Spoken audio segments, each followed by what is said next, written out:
Philippe Nobillet, directeur secteur tertiaire de Solarine Énergie. Donc c'est des centrales photovoltaïques. Aujourd'hui c'est un système qui permet à tout à chacun de pouvoir faire aider au réchauffement climatique et en même temps de pouvoir bénéficier des différentes aides de l'État qui amènent en fin de compte à des investissements qui sont d'une rentabilité grâce aux subventions importantes.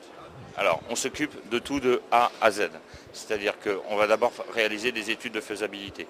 Donc, ces études de faisabilité sont techniques et financières, d'accord ?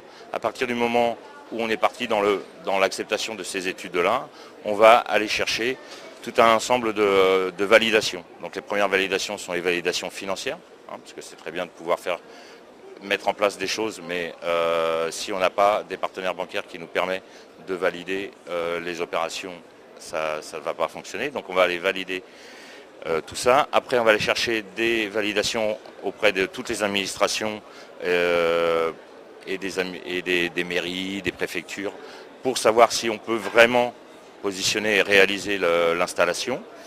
Et à partir de là, nous on travaille avec des partenaires qui sont allemands, donc un des leaders allemands qui est implanté de façon européenne et qui, grâce à son réseau d'installateurs qui ont la charte Quali-PV, ce qui est un peu la norme indispensable pour poser les panneaux solaires, on va pouvoir mettre en place toutes les poses et installer directement en intégration bâtie, à travers un système qui est très important, qui est un système de bac acier, d'accord, qui permet d'avoir une étanchéité totale et qui permet en même temps d'avoir une garantie décennale sur la pose.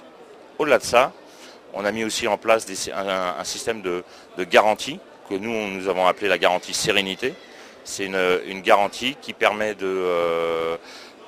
en cas d'incident et d'accident, de pouvoir protéger complètement l'installation. Et ce qui permet, et qui comprend en même temps tout ce qui est déplacement du technicien, remplacement des pièces et la main d'œuvre, mais aussi la perte d'exploitation. Donc ce qui va nous amener en fin de compte à une garantie totale des revenus, même en cas d'incident ou d'accident, garantie par EDF, donc par l'État, et en même temps par cette garantie supplémentaire. C'est un peu comme si on avait en fin de compte une garantie voiture tout risque. Voilà, pour simplifier.